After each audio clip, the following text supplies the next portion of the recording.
folks, welcome to the channel, Rockin' the Country. I'm Don. I've got a gift request from Kyle Perkins, K-A-P. Shout out to you. Thank you for this gift and request. Johnny, Duncan, and Janie Fricke. It might be Fricke, though. Some of you folks, I think, like a year ago, were like, it's Fricke, but I see Fricke, and I went to school with somebody with the same last name, and he pronounced it Fricke. So anyway, he's out of my life.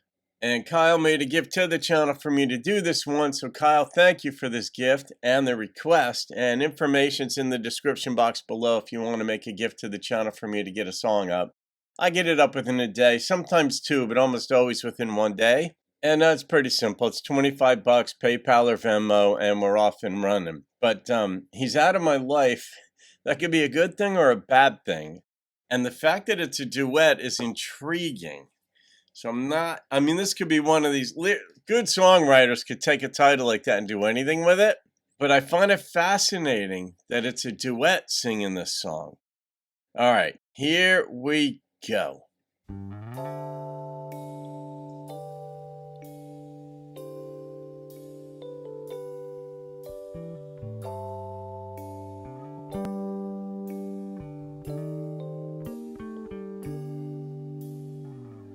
He's out of my life.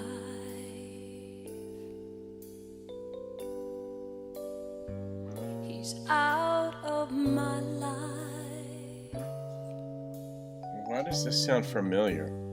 And I don't know whether to laugh or to cry. I don't know whether to live or die. And it cuts like a knife. He's out of my life. Gosh, this sounds familiar. It's out of my hands. Oh. Nah, it's out of my hands. Interesting. And to think that for 2 years she was here. I took her for granted. I was so cavalier. Now the way that it stands, she's out of my hands. So I've learned that love's not possession, and we've learned that love won't wait. Now I've learned that love needs expression, but we've learned it's too late. She's out of my life. Love needs expression. It absolutely does. And that's partly where in my life/situation coaching practice, I let people know that you be aware that there are times in life where it gets so busy that you can't express your love to the other, or he or she can't express it back toward you. You know, you're both working, you've got kids, you've got so many responsibilities, and it seems like the love has died. It hasn't. What happens is that busyness of life, that's what it becomes. You wanted a life together, you start one, but this is what it becomes. You didn't expect the amount of effort you had to put into it, and it seems like, oh, the other person doesn't love me as much because they're not expressing, they're not trying to hold me or make love to me or whatever. But it's in your 30s and 40s where this manifests the most. This dynamic manifests where you don't have the opportunity to express it as much. So you still have to make the effort. You can send a text from work, love you. It could just be a heart emoji, just something to let the other one know you're thinking about them. Bring some flowers home, or just, I don't know, rub your hand through his head or something for 5 seconds when you have a moment or something, just to let the other one know you love them. And Because what happens is once the kids leave the house, you're back and you have the opportunity to enjoy what you've accomplished together with raising kids, for example. But this song brings a lot to attention. I don't think it's ready for the premarital counseling playlist. But gosh, this song sounds like something I've heard before, but I know I haven't.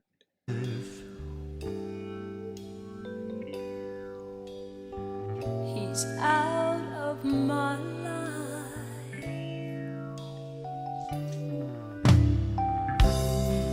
Damned indecision and foolish pride. I kept my love for her locked deep inside. Yeah. And it cuts like a knife. She's out of my life.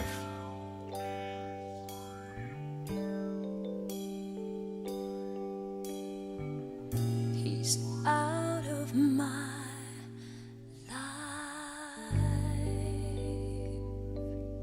I can't tell if she's happy about it or not. Like, and I don't mean happy like throwing a party, but I mean whether or not it's what she wanted. Clearly they split. He admitted to screwing up, basically being cold and detached, not necessarily mean, but not expressing his love. And I really did like this use of wording here where he's out of my life and he's saying she's out of my hands. He can't hold her anymore, in other words. Fascinating duet. It's gonna, I don't know. I swear I've heard this before, but I haven't. I know I haven't because I never listened to Johnny Duncan or Janie Fricke. And I haven't reacted to the song before. But anyway, yeah, this just encapsulates the need to continue being expressive and thoughtful. You know, let's just say once you get married, that's not where the journey stops of like now you've won the girl and you've won the guy. You're married. You're on your honeymoon. You've got the gifts. You're going to come back. You start your life together. Now you introduce each other as husband and wife. Like, hey, this is my wife. And she's introducing you as, this is my husband. And now you're just getting used to this new life together. You don't stop showing the affection and love. You've got to keep being yourself. NIL in college sports now is really frustrating the coaches. And like Nick Saban and Jay Wright, Nick Saban, the football coach former football coach at Bama, and Jay Wright, basketball coach at Villanova, for example, hate NIL because what happens is they have to recruit their own players. Like they want to develop the players. They could see when they get them out of high school what they need to develop over a 4-year period. But now with NIL, players can just transfer to any school they want, and they do. They constantly do it. If they're not getting enough playing time, I'm out of here. The coaches have to keep recruiting their own players while the season is going on, just so that they don't leave to go somewhere else. And in a sense, within a marriage, it's not a perfect analogy, but the point is that you've got to keep showing your love. Like the thing that caused you to win the girl or the guy to begin with in the beginning of the relationship, one, you've got to keep being that person. You're going to sacrifice certain things that you like to do or ways you like to do things for the betterment of the marriage, for the relationship. And both of you are going to have to compromise on certain things. But you still have to retain as much of yourself as you can because that's what the other person fell in love with. But along with that goes continuing to win the other person, if you will, continuing to show the other one, your spouse, that you love them, that you care, that you're thinking about them, that you want to do things with them, that you want to connect with them, all of that. You keep doing that. That doesn't stop.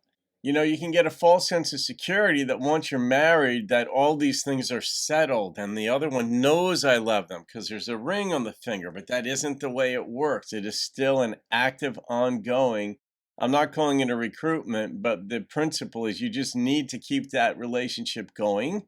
And there are certain things that mean a lot to the other person, even if they become cliche to you, to Every day at 1 o'clock, you might decide it's time for me to send a text to my wife or my husband, or just a smiley emoji with a heart and a kiss blowing. Whatever you want to do, just something to let the other person know that, yes, I love you. I'm thinking about you.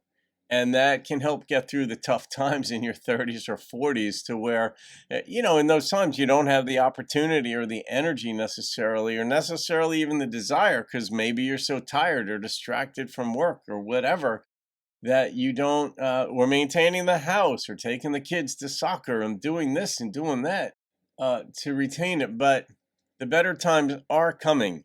And that's why when I'm working with clients in my practice, I let them know, if you could keep it together, keep it together. Keep the marriage together.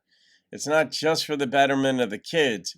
It's because when the kids are grown and doing their own things, kids care more about their friends than you anyway, for the most part. Then it's going to be the two of you talking about life again. And you do get to just re-enjoy afresh after that 20 or 25-year interval of craziness. You get to enjoy one another and talking about, hey, do you remember when? Now, if you sever that by getting divorced, you don't get to have that. Do you remember when our kid, when she was 4 and she had separation anxiety? Oh my God. Like, you get to laugh about those things later. And you get divorced, that's gone. Those conversations just do not happen. So every situation's unique. But all right, Kyle, that was really good. And I don't know. You guys, I could swear this song is familiar. I don't know. Maybe I'll think of it, or maybe I'm just confusing it. But I love that this was a duet. I love that they did back and forth on this one. He admitted to being cold and detached, and that's why they're not together anymore. So, all right, kudos to him for owning it, and hopefully he makes the changes. Maybe she'll take him back. The number that struck me on this was a 9.2. I love the way they sang it. I love the way it was presented. Instrumentation was interesting. I'll say it sounded like almost like a xylophone was in there at one point. So, all right, Kyle, thank you for that gift, my friend, and that request. Have a great day. See you on another video, and keep rocking the country.